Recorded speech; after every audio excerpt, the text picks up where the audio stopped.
너는 7 안식년을 계수할지니 이는 7년이 7번인즉 안식년 7번 동안 곧 49년이라. 7째 달 열흘날은 속죄일이니 너는 뿔나팔 소리를 내되 전국에서 뿔나팔을 크게 불지며 너희는 50년째 해를 거룩하게 하여 그 땅에 있는 모든 주민을 위하여 자유를 공포하라. 이 해는 너희에게 희년이니 너희는 각각 자기의 소유지로 돌아가며 각각 자기의 가족에게로 돌아갈지며 그 50년째 해는 너희의 희년이니 너희는 파종하지 말며 스스로 한 것을 거두지 말며 가꾸지 아니한 포도를 거두지 말라. 이는 희년이니 너희에게 거룩함이니라. 너희는 밭의 소출을 먹으리라. 이 희년에는 너희가 각기 자기의 소유지로 돌아갈지라. 내 이웃에게 팔든지 내 이웃의 손에서 사거든 너희 각 사람은 그의 형제를 속이지 말라. 그 희년 후에 연수를 따라서 너는 이웃에게서 살 것이요 그도 소출을 얻을 연수를 따라서 내게 팔 것인즉 연수가 많으면 너는 그것의 값을 많이 매기고 연수가 적으면 너는 그것의 값을 적게 매길지니 곧 그가 소출의 다소를 따라서 내게 팔 것이라. 너희 각 사람은 자기 이웃을 속이지 말고 내 하나님을 경외하라. 나는 너희 하나님 여호와이니라. 아멘. 추석 명절 잘 지내셨습니까? 아직 명절이 끝나지 않아서 아직도 이틀이나 더 쉴 수 있습니다. 참 길게 올해는 명절을 가진 것 같습니다.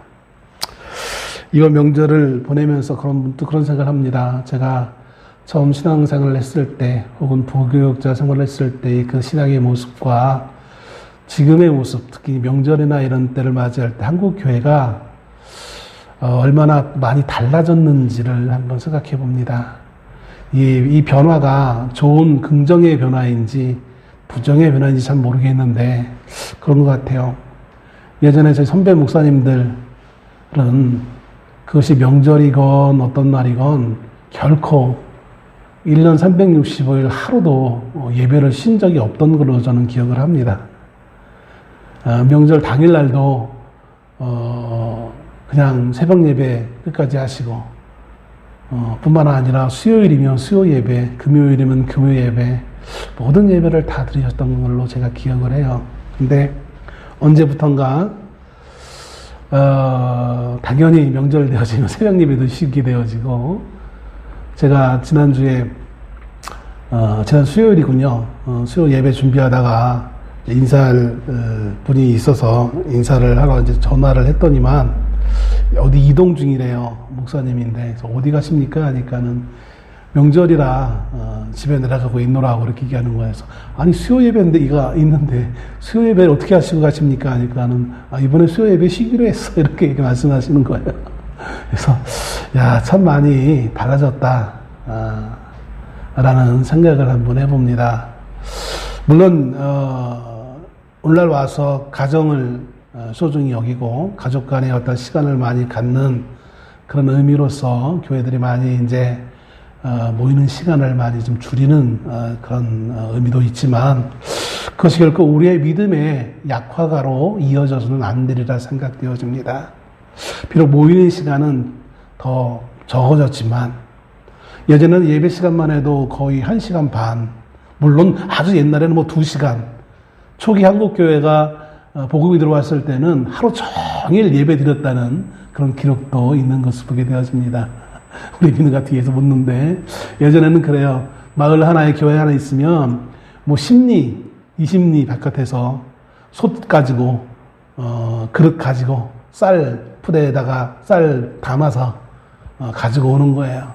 오전 예배 한 3시간 정도 드리고 나서 밥을 해 먹는 거예요. 그리고 또 이따가 또 저녁 예배 드리고 그랬던 기록이 있는 것을 봅니다. 그 사진도 좀 보기도 했고요. 아무튼 그것은 이제 그때 당시의 상황이었고 오늘날의 상황에 맞춰서 예배를 드리지만 그것이 결코 우리의 믿음의 약화로 이어져서는 안 된다는 생각은 분명히 변함이 없는 것 같습니다. 명절을 맞이하여서 어떤 본문의 말씀을 나눌까 고민을 했어요. 사실은 이 추석이라는 명절을 잘 어울리는 것은 우리 전통적으로 교회는 추수감사절이죠. 그 의미가 유사한 걸로 우리는 기억할 수 있습니다. 우리는 추석을 맞이하여서 한 해 동안의 농사와 또 건강하게 보내온 것을 조상의 은덕으로 여기면서 같이 차례를 제사를 드리면서 또 음식을 식구들끼리 또 이웃끼리 나눠 먹으면서 그 풍요로움을 그 기쁨을 함께 했던 그런 명절인 것을 보게 되었습니다. 그와 유사한 것은 성경적으로 본다면 당연히 마땅히 추수감사절입니다. 근데 대한민국의 추수감사절은 사실 성경적으로 본다면 지금 하는 게 맞는데, 추석 때 하는 게 맞는데, 복음이 들어올 때에 미국 선교사들의 영향을 받아서 미국에서 지키던 바대로 11월 달에 드리는 것을 마치 지극히 당연한 걸로 생각을 해서, 사실 추수감사절의 의미가 11월 달에 드리면 너무 늦거든요. 그럼에도 우리는 계속해서 그 습관적으로 관습으로 추수감사절을 11월 달에 드립니다. 10월 달쯤이 참 적당한데 언젠가는 한국의 교회들이 좀 용기 있는 목회자들이 좀 도전을 해서 추수감사절을 10월 달, 9월 달 추석에 맞춰서, 대단한 용기가 필요합니다. 이거는 왜냐하면 추수감사절 추석 때 맞추면 모이는 성도들이 많이 적기 때문에 추수감사절의 의미가 제대로 지켜지지 않기 때문에 사실 쉽게 움직이지 못하는 현실적인 이유가 있는 것 같습니다. 아무튼 그 현실적인 이유를 뛰어넘어서라도 추수감사절로서 추석 때 좀 드렸으면 하는 그런 바람이 있으면서 저는 용기가 없어서 추수감사절을 11월 달에 하고, 오늘은 어떤 말씀을 준비할까 하다가 절기니까 아까 똑같은 것은 아니지만 그래도 유대 절기 가운데 어떤 것이 좀 어울릴까 고민하다가 예전부터 오늘 본문의 말씀과 어울리는 희년이라는 오늘 본문의 제목을 레위기 25장 8절부터 17절 본문의 말씀을 통해 희년을 거룩하게 라는 제목으로 가지고 말씀 한번 나눌까 합니다. 이 희년에 대해서는 몇 번 제가 말씀을 전하고 싶다라는 그런 감동은 받았지만 사실 이렇게 전하기가 쉽지 않은 것을 보게 되었습니다. 언젠가 제가 아는 동료 목사님들에게 질문을 했어요. 목사님, 성경에 희년이라는 것이 나오는데 우리가 유월절, 또 맥주감사절, 뭐 장막절, 수장절 뭐 이런 것들은 우리가 잘 교회에서 설교도 하고 많이들 이야기하는데, 또 기록에 성경에 보면 이스라엘 백성들이 뭐 지켰다 안 지켰다, 안식일을 지켰네 안 지켰네 이야기들이 많은데, 희년에 대해서는 레위기서에서 분명히 말하고 있음에도 불구하고 이게 지켰는지 안 지켰는지 어떠한 기록도 없더라. 목사님 보기에는 이스라엘 백성들이 이 하나님의 말씀 가운데 하나인 희년을 지켰겠습니까 안 지켰겠습니까 라는 질문을 던져봤어요. 그 목사님이 어떻게 대답을 했을까요? 글쎄요, 모르겠네요. 한 번도 생각해 본 적이 없는데요. 참 실망했어요. 저 목사님 정도면은 한 번쯤 생각해 봤을 텐데 라고 해서 제가 질문을 던진 건데, 그 이후로 기회가 있을 때마다 목사님들에게 질문을 던져봅니다. 희년이라는 제도를 이스라엘 백성들이 지켰을까요? 안 지켰을까요? 뒤에 사모가 안 지켰어요 라고 하는데, 안 지켰다고 저는 생각을 합니다. 하나 명령이 있음에도 불구하고 이스라엘 백성은 안 지켰어요.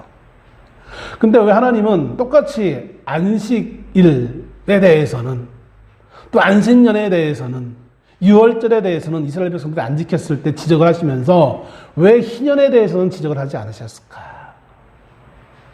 저는 분명히 성경에 희년을 지켰다라는 기록이 없기에 이스라엘 백성들은 이 하나님의 명령을 지키지 않았다라고 생각을 합니다. 또 그런데 어느 날 문득 제가 예레미야서를 보다가 이 희년에 비슷한 것을 지킬 뻔했다라는 그런 순간이 있었구나라는 걸 한번 찾아냈어요. 그래서 100% 안 지켰다라고 하기에는 좀 그렇고 99.9% 안 지켰어요. 0.1%는 지키려고 했다가 못 지켰어요. 그건 이제 조금 이따 다시 말씀을 드리겠고요. 이 레위기 25장에는 두 가지 하나님의 율법에 대한 명령이 기록됩니다. 우리는 하나님이 시내산에서 모세에게 하나님의 율법을 주실 때 10계명을 주셨다는 것은 잘 알고 있습니다. 근데 하나님이 모세에게 시내산에서 10계명을 주실 때 10가지의 계명만 주신 것이 아니라 그것 외에 이스라엘 백성들이 이제 한 국가를 이루어서 가나안 땅에 입성하면 살아갈 때 여러 가지 지켜야 될 조항들을 추가적으로 하나님이 말씀을 합니다. 가장 대표적인 것은 하나님을 예배함에 있어서 어떻게 예배해야 되는지 제사 제도에 대해서 말씀을 하세요. 뭐 그것은 하나님과 우리의 관계성에 관련된 거니까 그렇다 치더라도 그 외에도 여러 가지 민법이라든지 형법, 뭐 오늘날의 용어로 친다면 그런 사회법도 역시 또 제사와 관련된 정결법 같이 이런 여러 가지의 그 법을 추가적으로 모세에게 알려주십니다. 그래서 우리가 레위기 하면 여러분 성경을 읽다 보면 창세기는 재밌으니까 첫 시작책이니까 사건들이 있어 잘 읽으세요. 출애굽기도 뭐 애굽에서 나오는 장면도 있고 하니까 좀 뒤에 가면 지루해지긴 하지만 뭐 시내산 이제 20장쯤 되면 시내산에서 모세 율법 그 십계명 받고 그런 어떤 그런 것들이 있으니까 읽다가 이제 20장 넘어서 뒤에 가면 무슨 뭐 장막을 만들고 뭐 이런 것들 나오니까 좀 지루해가지고 읽을까 말까 고민하다가 레위기 와서는 이제는 포기하게 됩니다. 레위기는 이제 제사법이 나오기 시작하니까요. 뭐 번제, 소제, 화목제, 속제제, 속건제 이게 도대체 뭔지 읽기는 읽는데 머리도 안 들어와요. 그나마 그거는 그래도 하나님께 제사하는 거니까 그러니 해요. 뒤에 오면 여러 가지 법들이 또 나오는데 이게 도대체 무슨 말을 하는 건지 오늘 우리가 25장 8절에서 17절 말씀을 읽었지만 여러분이 본문 말씀을 읽으시면서 과연 어떤 의미인지 여러분이 이해하실 수 있었겠습니까? 물론 이해하실 분도 있겠지만 이게 쉽게 이해하기가 참 난해한 부분들이 참 많은 것을 보게 되었습니다. 25장에는 두 가지의 제도에 대해서 말씀하고 있는데 하나는 안식년 제도입니다. 이 안식년은 안식일의 확장판이에요. 안식일은 뭡니까? 일곱째 날 지켜서 거룩하게 지켜서 하나님을 제사하는 것에만 온 전심을 다하는 날이에요. 모든 그동안 일주일 동안 해왔던 모든 일들은 다 쉬고 오로지 하나님을 예배하고 쉬는 육체의 쉼을 즐기는 날이 안식일이었어요. 이것이 7번째 날이죠. 이것은 하나님이 창조 때에 6일 동안 창조하시고 7째 날 쉰 것을 그대로 상징적으로 받아들여서 7째 날 쉼을 하나님이 명령하신 것입니다. 십계명에 나온 것이죠. 근데 이것의 확장판이 이제 안식년입니다. 7째 년도. 이것은 이제 기준이 이스라엘이 가나안에 정착한 그 시간부터 7째 해예요.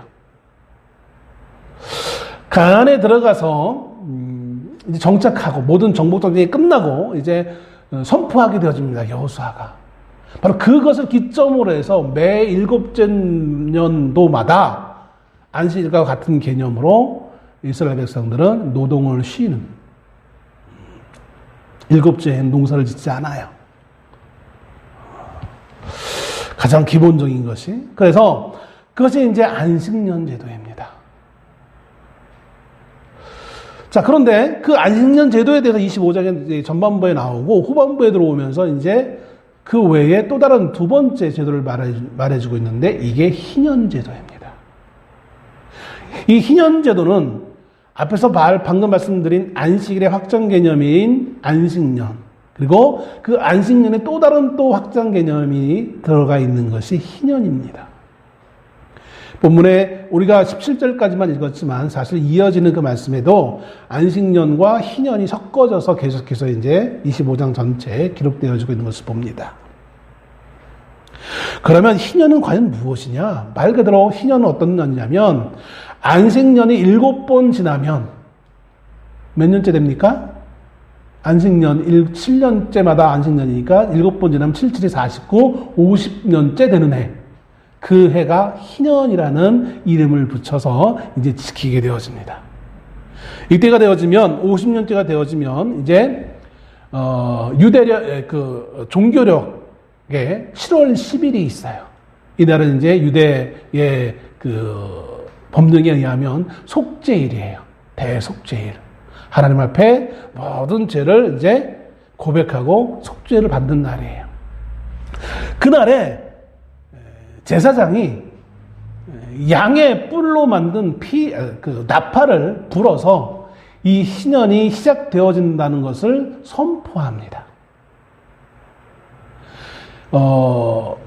히브리 성경에 우리는 이제 희년이라고 명칭했지만 히브리 성경 명칭에는 요벨이에요. 요벨.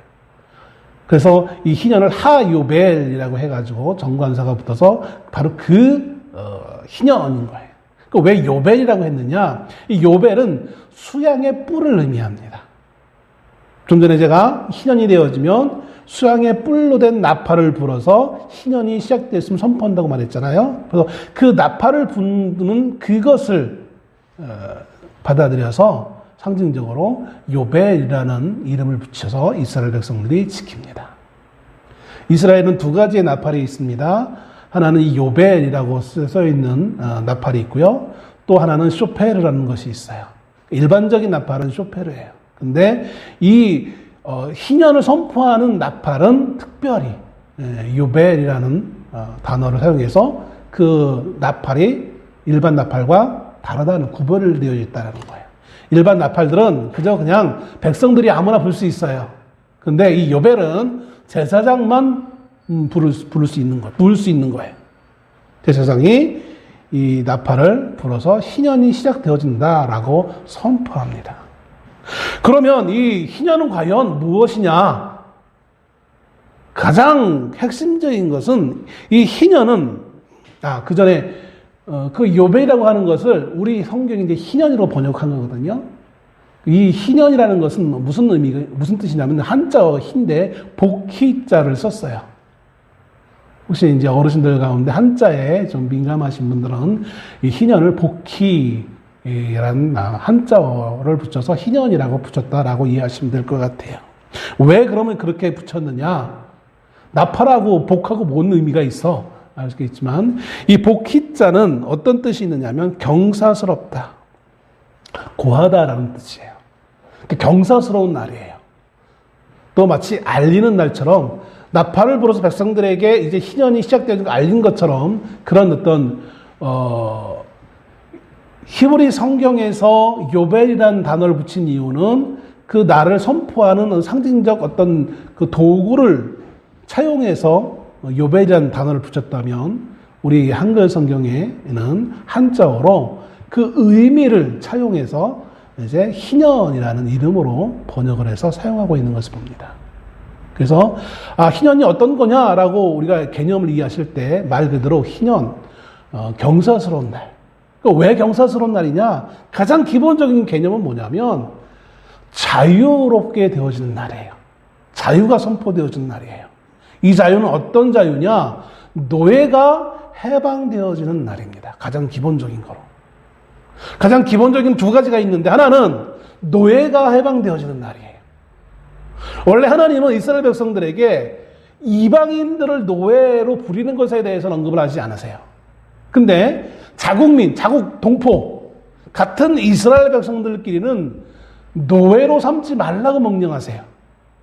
근데 우리가 항상 법과 우리의 실제 삶은 다를 수밖에 없잖아요. 그래서 하나님은 이스라엘 백성들의 그것을 아시고 원천적인 명령은 결코 노예를 자기 민족, 동포를 노예로 부리지 말 것을 명령하셨음에도 불구하고 그것이 지키지 않을 것을 아시는 하나님은 마지못해 또 다른 허용을 하시는데 희년이 되어지면 모든 노예를 해방시켜야 된다라고 말씀하시는 거예요. 이 노예는 이방인 노예가 아니라 자국민, 이스라엘 사람 노예, 이스라엘 사람들로서 노예가 된 사람은 어디 있든지 어느 집에 있든지 어떤 이유로 노예가 됐든지 간에 희년이 선포되어지는 나팔 소리와 아울러서 이제 해방시켜서 그들의 고향으로, 그들의 집으로 돌아갈 수 있도록 허용하라라고 명령한 것이 이 희년입니다. 이스라엘은 가나안에 정착할 때에 그냥 자기 마음대로가 아니라 각 지파별로 자기들이 거주할 땅을 할양받게 되어지죠. 그것이 정복 전쟁이었어요. 그래서 각각의 지파별로 점령해야 될 땅이 정해졌고 또 그 지파 안에서 각각의 가문의 우두머리들이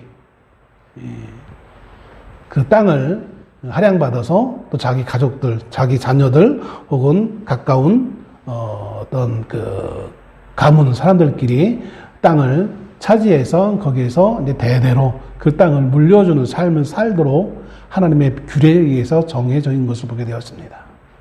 근데 인생은 시간이 지나가면서 항상 의도적으로 혹은 의도치 않게도 어떤 사람은 더 많은 물질을 소유하게 되기도 하고 어떤 이들은 있는 것마저도 잃어버릴 수밖에 없는 상황에 처하게 되어지지 않습니까? 정당하게 얻었던 정당하지 않던 간에 빈부의 격차가 생길 수밖에 없는 것이죠.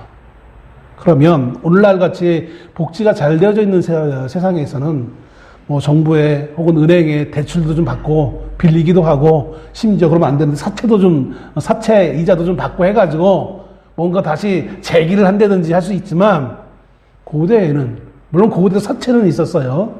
그러나 이제 아무튼 사채도 빌려서 갚지 못하면 마지막 해결 방안은 뭡니까? 자기 몸을 파는 거예요. 그래서 노예가 되어지는 것이죠. 결코 같은 민족을 노예로 삼지 말라고 하시는 하나님의 명령이 있음에도 불구하고 현실적으로는 사람들이 그 명령을 따르지 않고 네가 망했으니까 빚을 갚지 못했으니까 너는 이제 노예로 있어야 돼. 그러면 이제 자기 집을 쫓겨나게 되어지고 심지어 원래 자기가 살아야 될 땅이 아닌 엉뚱한 남의 땅에 가서 노예 생활을 할 수밖에 없게 되어지는 것입니다. 그런데 그렇게 하다가 50년째 되어지는 해가 되어질 때 제사장이 요벨이라는 나팔을 불게 되어지면 기쁜 날, 경사스러운 날 그 나팔 소리와 함께 누구든 유대인이라면 자기 집안에 있는 그 노예들을 해방시켜서 돌려보내야 되는 것이 이 하나님이 이 희년을 주시는 그 제도의 가장 큰 혜택인 것을 보게 되어집니다. 두 번째는 사람이 그렇게 자유롭게 되어져서 경사스러움을 경험한다면 또 다른 것이 있습니다. 그게 뭐냐면 이것도 역시 경제적인 문제인데 남에게 밭을 혹은 땅을 몰수당한 사람, 빼앗긴 사람 혹은 자의적으로 내가 필요해서 내 땅을 판 사람. 어떤 사람이 부자가 되어서 남의 땅을 많이 사놨어요. 근데 이 희년의 나팔이 불게 되어지면 그 부자는 자기가 산 그 땅을 원임자에게 돌려줘야만 하는 것이 희년의 제도의 또 다른 요소인 것을 보게 되었습니다. 다시 돌려줘야 될 부자 입장에서는 참 마음 아프죠. 속상한 것이고 내가 어떻게 해서 얻은 땅인데. 근데 반면에 돌려받아야 될 사람 입장에서는 어떻습니까? 얼마나 경사스러운 일이겠습니까? 축복받는 날이겠죠. 이것이 이스라엘 역사에 제대로만 되어진다면 50년마다 한 번씩 있게 되어지는 하나님에 의해서 주어진 가장 가난한 자들, 연약한 자들, 불우한 자들을 위한 하나님의 은혜의 제도인 것을 보게 되어집니다. 이 희년은 서두에도 말씀드린 것처럼 하나님이 인간을 만드시고 7일째 되어진 날 안식일을 명령하시면서 쉼에 대해서 또 자유에 대해서 말씀하셨던 그 안식일 제도에서부터 시작되어지는 것인 것을 보게 되었습니다. 일주일 가운데 하루를 쉼을 통해 복된 날을 또 즐거운 날을 보내게 하셔서 하나님의 은혜를 다시 한번 기억하고 하나님께 감사할 수 있는 그 날을 줬던 것처럼 하나님은 기본적으로 인간들이 50년째 되는 해에 자유롭게 되어짐을 통해 또 회복을 통하여서 어떻게 보면 모든 인간들이 태초에 하나님이 처음 아담과 하와를 만들었을 때의 그 모습이 되어지기를 하나님은 명령하고 있다는 것입니다. 오늘 왜 인생이 마지막 가는 때에 많은 분들이 그렇게 인용을 하는 것을 보게 되었습니다. 빈손으로 왔다, 빈손으로 간다. 아무것도 입지 않고 이 땅에 태어나서 갈 때도, 근데 갈 때는 뭔가를 입고 가긴 하죠. 아무튼 빈손으로 왔다가 빈손으로 가는 것이 인생의 본 모습인 것을 보게 되어지죠. 부자나 가난한 자나 똑같이 어떻게 보면 마지막 모습은 같을 수밖에 없어요. 겉으로 아무리 화려하게 남들보다 더 화려한 뭐 장례 예식을 한다 할지라도 그 이후에 불살 나지고 나면 똑같은 모습일 수밖에 없는 거예요. 근데 인생들은 자꾸 이 땅에 살아가면서 무언가 차이를 만들려고 자꾸 시도를 합니다. 근데 그러한 인생들에게 하나님은 진정으로 누군가를 종으로 부릴 수 있는 이는 이 땅에 아무도 없음을 말해주고 있습니다. 누가 누구를 당연히 지배하고 다스리고 높아지는 것에 대해서 하나님은 그것을 허용하지 않습니다. 그런 의미에서 원래 처음부터 하나님은 이스라엘에게 모든 나라를 가지고 있는 왕의 지도를 처음 허락하시지 않으려고 했던 것이 이런 의도였기 때문인 것을 보게 되었습니다. 그래서 인생들은 자꾸 왕을 요구하게 되어지고 뭔가 좀 남들과의 차이를 자꾸 기대하게 되어진다는 것이죠. 살아가면서 우리에게 자연스럽게 어쩌면 너무나 자연스럽게 생길 수밖에 없는 이 모든 차이를 다시 한번 하나님은 요즘 뭐 용어로 보면 리셋 시킨다고 하잖아요. 리셋 시키기를 하나님은 명령하고 있는 것입니다.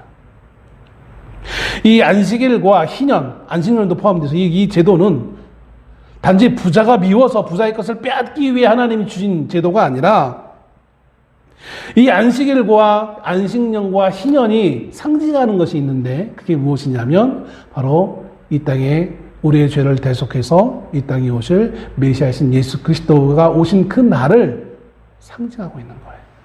물론 첫 번째 초림 예수가 아니라 재림하시는 예수님이에요. 예수 그리스도가 이 땅에 오심으로 말미암아 죄로 인하여서 죽을 수밖에 없는 영원한 죄의 노예로 살 수밖에 없는 인생들을 그리스도 예수의 대속의 죽으심을 통하여 죄의 노예가 아니라 이제 자유로자로서 자유로운 사람으로 자유로운 인생으로 바꿔주신 그 예수님의 은혜를 예표하고 있는 것이 바로 이 안식일이요, 안식년이요, 또 마지막이 이 희년제도인 것을 보게 되었습니다. 그 희년제도에 대해서 좀 구체적으로 세부 규정이 나오는 것이 오늘 본문의 말씀인 것입니다. 그래서 하나님은 무조건 공상단식으로 무조건 부자가 가난한 자가 사서 무조건 다 돌려줘가 아니라 이제 돌려주는 방식이 있어요. 또 땅을 팔 때도 그래서 이 희년제도를 근거로 해서 땅을 팔게 되어지는 거예요. 어떤 땅이 더 비싸냐면 강남 땅이 제일 비싼 게 아니라 희년을 따져봐서 희년에 가까울수록 싸고 희년이 멀수록 비싼 거예요. 왜냐하면 희년이 올 때까지 내가 갖고 있는 땅수, 예를 들어서 이제 올해가 막 희년이 지났어요. 지나자마자 첫째 때는 해에 이제 땅을 사야 돼요. 그러면 땅을 사면 몇 년 동안 그 땅을 사용할 수 있습니까? 49년을 살 수 있잖아요. 49년 동안 거기 얻을 그 수확, 1년 동안 얻을 수확보다 훨씬 많잖아요. 그럼 더 비싸게 사는 거예요. 줄 때는 이제 반대고, 되돌려줄 때는 반대로. 그래서 내가 그 땅을 부자가 땅을 샀는데, 가난한 자가 가난해서 어쩔 수 없이 팔았는데, 신년이 되어지면 내가 그걸 받을 때, 그냥 무조건 받는 것이 아니라, 값을 치를 수 있으면 값을 치르는 거예요.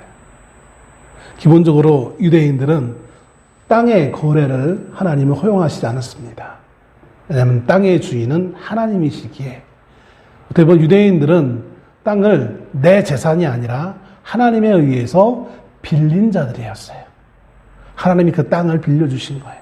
그래서 빌려주신 그 땅에서 그들이 먹고 살 수 있도록 열심히 노동을 하는 거였습니다.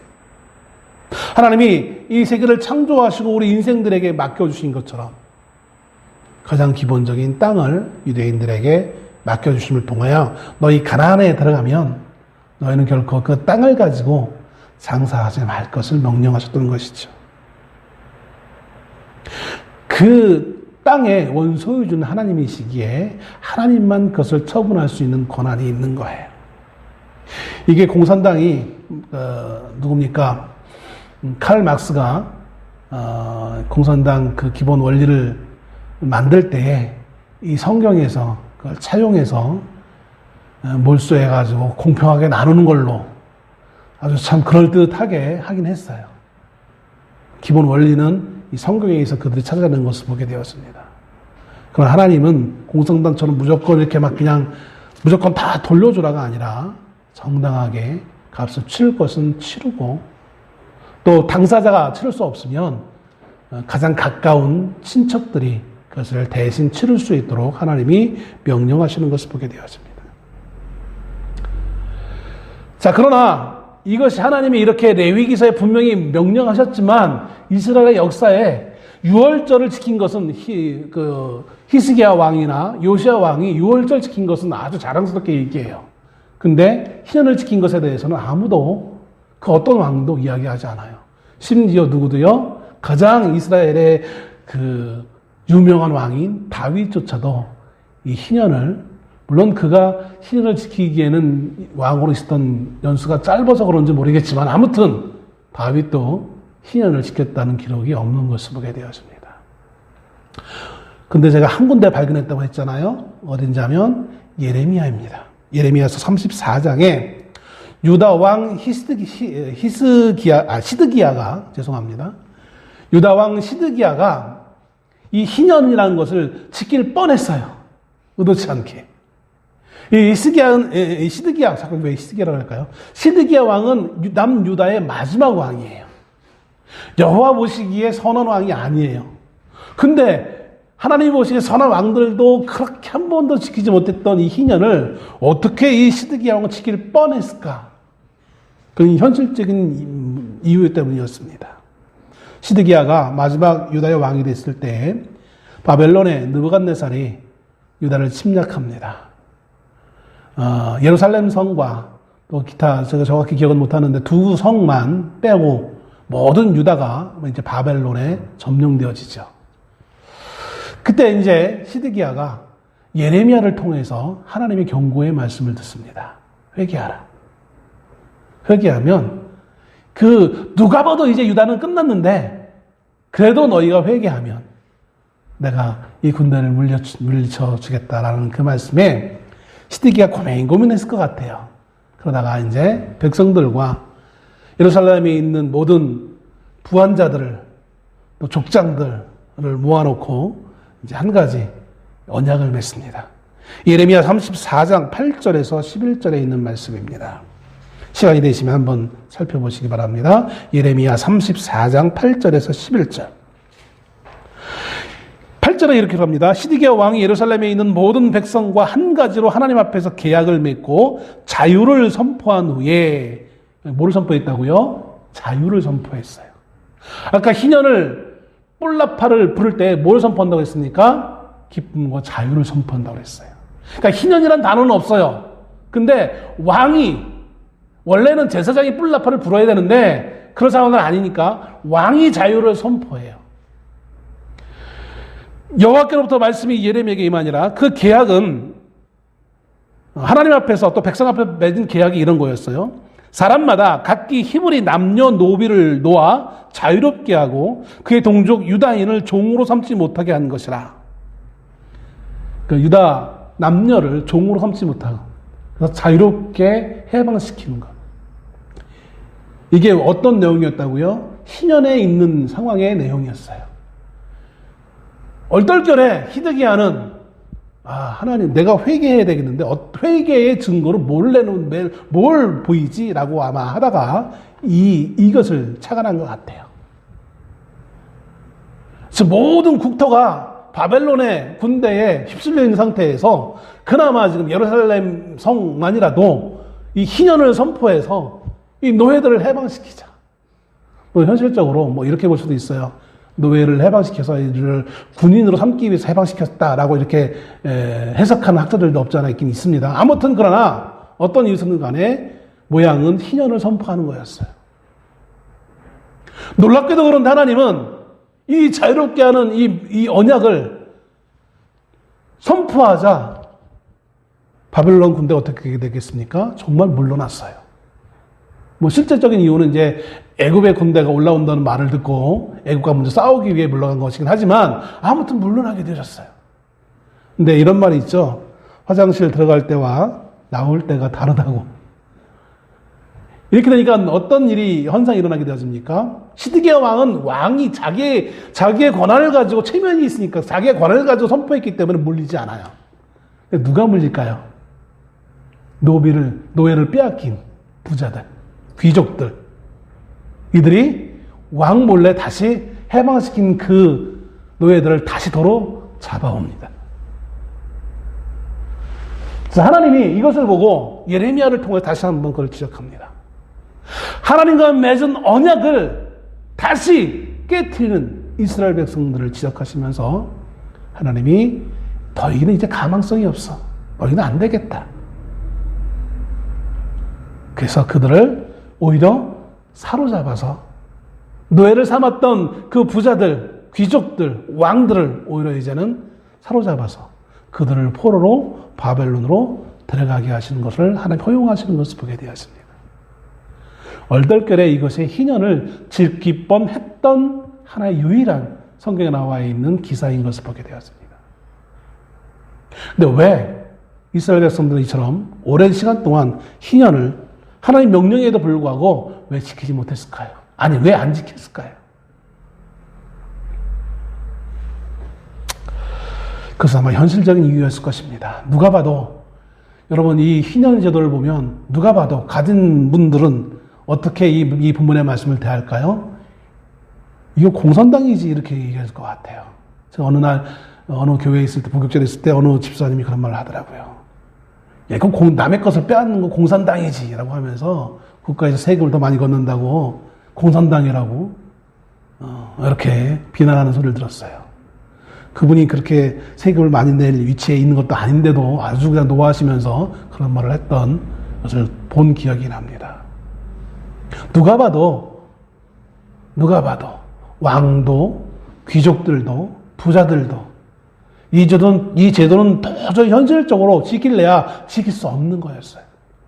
그래서 아무도 이스라엘 그 오랜 역사 동안 아무도 이것을 지키지 않았어요. 아무도 못 지킬 것을 알면서도 하나님은 이 말씀을 하십니다. 이 명령을 하십니다. 왜? 앞서도 말씀드린 것처럼 이것은 무엇을 상징한다고요? 오실 예수님을 상징하는 거예요. 그리스도가 오신 이 땅엔 어느 누구도, 어느 지배자도, 어느 군주도, 어느 귀족들도, 부자들도 자신의 욕심 때문에 형제를, 이웃을 돌아볼 자가 아무도 없지만 만왕의 왕이신 하나님께서는 우리 인생들을 긍휼히 여기셔서 그 모든 자유를 선포할 수 있는 유일한 분이라는 사실을 우리에게 말씀하시는 거예요. 시간이 참 많이 갔네요. 더 나눌 말씀이 더 남아있는데, 이 희년 제도에는 몇 가지 의미가 있습니다. 방금 말씀드린 것처럼 오실 메시아가 주실 자유와 해방을 기대하게 하는 것이 희년 제도입니다. 우리가 희년을 이스라엘 사람들은, 유대인들은 한 번도 지키지 못했지만, 그러나 하나님께서는 예수 그리스도를 통하여서 장차 우리에게 이 희년을 가져다 주시리라 성경을 통해서 약속해 주고 있는 것입니다. 그리고 이것이 신약 성경에도 증거되어져 있는 것을 보게 되어집니다. 또 이 희년제도에는 앞으로 장차에 있을 자유와 해방뿐만 아니라 희년 현실적으로 오늘 그럼 우리 성도들에게 또 어떤 의미가 있는가? 희년제도는 말 그대로 쉼의 시간을 우리에게 허락하는 겁니다. 서두에 말씀드린 것처럼 희년제도에는 희년이 되어지면 모든 농사 짓는 거를 이제 쉬게 되어집니다. 그럼 어떻게 먹어요? 쉬라는 얘기는 하나님이 안식일도 마찬가지고 안식년도 마찬가지고 쉬는 것은 그냥 단지 그냥 쉬는 게 아니라 쉬기 위해서는 반드시 있어야 될 것이 있습니다. 뭡니까? 쉬는 동안 먹어야 될 것, 먹을 양식이 있어야 되잖아요. 그러면 하나님이 이 희년제도를 명령하셨을 때는 너희가 이것을 지킨다면 그 기간 동안 먹을 그 양식을 내가 준비하겠다는 하나님의 약속이 있는 거예요. 마치 이스라엘 백성들이 광야에서 40년 동안 만나와 메추라기를 아무 노동 없이 그저 밤새 내린 것을 그냥 집어 먹기만 해도 된 것처럼 성경에는 분명히 희년이 되어지면 그 전에 내가 너희에게 먹을 양식을 주겠다는 거예요. 오늘 본문의 말씀에 보면 여기 농사짓지 말 것에 대해서 말씀해 주십니다. 파종하지 말고 거두지 말라. 거두지 말라는 것은 무엇을 의미하냐면 창고에 들어놓지 말라는 얘기인 거예요. 그냥 그 자리에 주워서 먹는 건 상관없어요. 이거 가져가서 그날 먹는 건 상관없는데 이것을 내가 오랫동안 저장해 놓을 목적으로 이렇게 거두지 말라는 거예요. 하나님이 희년을 지킬 수 있도록 먹을 것을 책임져 주시겠다는 거예요. 그러면 농사 짓는 사람이 농사를 안 지으면 그만큼 그 많은 시간들이 남게 되어지잖아요. 이게 쉬는 거예요. 또 이렇게 말씀을 드리면 신난다, 쉬자, 놀자 또 이렇게 생각할지 모르겠어요. 요즘 젊은 청년들이 한 일주일에 반은 놀고 반은 일하고 반은 그 일한 걸 가지고 쉼을 누리는 그런 것이 매우 익숙한 이제 서양 사람들처럼 서양인들이 그렇게 많이 하잖아요. 우리 한국 청년들도 그런 식으로 많이 흘러가는 것을 보게 되어지는데 남은 것은 쉬자, 놀자 뭐 이렇게 이해하시겠는데 이건 그냥 놀자가 아니에요. 하나님은 왜 이렇게 쉼의 시간을 허락하셨냐는 거예요. 쉼의 시간 동안 우리는 무엇을 해야만 하느냐는 거예요.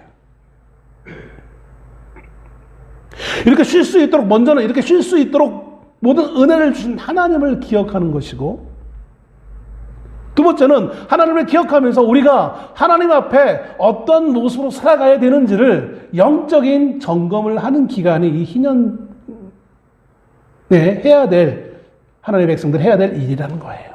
단지 그냥 노는 게 아니라 감사하면서 어떻게 또 하나님의 백성으로서 그 하나님의 백성의 삶을 살아갈지를 좀 기도하면서 묵상하는 것이 희년에 해야 되는 것입니다.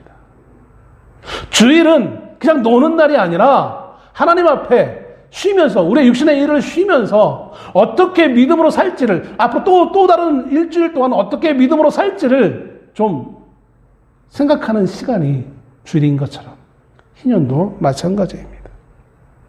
그리고 마지막으로 중간중간 말씀드렸지만 공동체의 평등함을 생각하는 기간이 이 희년 제도입니다. 앞에서 말씀드린 것처럼 사람들은 어쩔 수 없이 빈부격차가 살면서 일어날 수밖에 없어요. 오늘날 갑질의 문제도 마찬가지죠. 왜 갑질의 문제가 생기게 됩니까? 빈부의 격차가 있기 때문에 그래요. 내가 더 많이 가지고 있다라고 생각하니까, 내가 좀 더 높은 위치에 있다고 생각하니까 그런 갑질을 하게 되어지는 거예요. 요즘 계속해서 학부모와 교사 사이에 일어나는 그 모든 문제도 마찬가지예요. 학부모가 얼마나 옛날에는 선생님이 더 갑의 위치였다라면 요즘은 학부모가 갑의 위치인 것 같아요. 그렇지 않은 분도 없지 않아 있겠지만 대체적으로 얼마나 갑질을 하는지 뉴스에 본 그 대화 내용들을 녹취한 걸 듣다 보면 제가 교사가 아닌데도 화가 날 정도로 참 너무한다. 그런 분들이 간혹가다 있는 것 같아요. 이게 왜 이런 현상이 일어납니까? 내가 갑의 위치에 있다고 생각하기 때문에 그래요.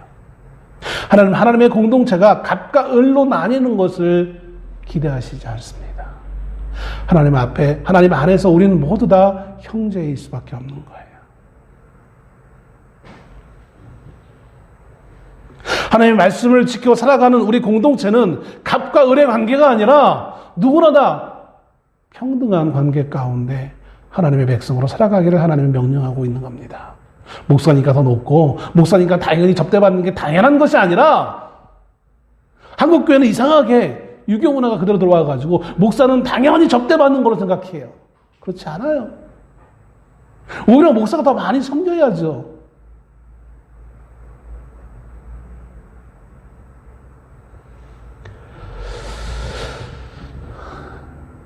희년을 통하여서 가장 중요한 것은 오늘 10절 말씀에 이렇게 기록합니다. 너희는 50년째 해를 거룩하게 하여. 거룩한 건 뭡니까?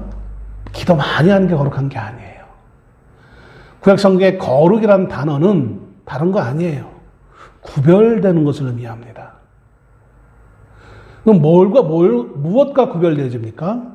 세상과 구별되어지는 거예요. 하나님을 믿지 않는 것과 구별되어지는 것이 거룩한 거예요. 내가 하나님을 믿기 때문에 세상과 다른 모습을 보이는 게 그게 거룩이에요. 기도하는 것도 물론 거룩의 한 요소일 수는 있어요. 왜냐하면 믿지 않는 자는 기도를 안 하니까. 믿는 자만 기도하니까 그것도 거룩의 한 부분일 수 있어요.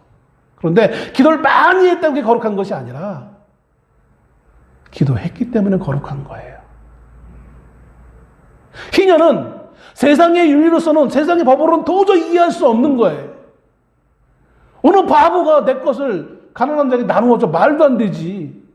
왜 의무적으로 그걸 줘? 내가 노력해서 얻은 건데. 근데 하나님은 그게 거룩이라고 말씀하시고 있는 거예요. 왜냐하면 세상이 할 수 없는 것이기 때문에, 믿는 자나 할 수 있는 것이고 하나님이나 할 수 있는 것이기 때문에. 희년은 세상과 구별되어지는 하나의 제도인 것을 보게 되어집니다. 오늘날 우리가 이 희년을 감히 흉내낼 수도 없지만 여러분, 우리가 이것을 지향해 나가야 되지 않을까요? 세상은 하나로 더 내 것을 축적하기 위해 힘써가는 세상 가운데 오늘 우리는, 예전엔 그랬어요. 어른들이 그랬죠. 배워서 남 주냐? 네 거지라고 말씀했잖아요. 근데 요즘은 좀 달라졌어요. 어떻게 달라집니까? 배워서 남 주라. 남을 줘야 된다라고 좀 많이 성숙해졌어요. 이제 한국 사회도. 이 희년의 거룩함이 우리의 삶에 좀 일부분이라도 좀 실천되어있는 삶을 살아갈 수 있는 우리가 되어지기를 소원합니다. 세상은 내가 더 갖기 위해 아둥바둥 살아가는 세상이지만 우리는 좀 더 섬기기 위해, 또 하나님 앞에 믿음으로 살기 위해 힘쓰고 애쓰는 시간을 갖기 위해 쉼의 시간을 가질 수 있는 그러한 거룩해 구별되어진 거룩함을 살아갈 수 있는 주의 성도 될 수 있기를 주의 이름으로 축원합니다. 기도하겠습니다.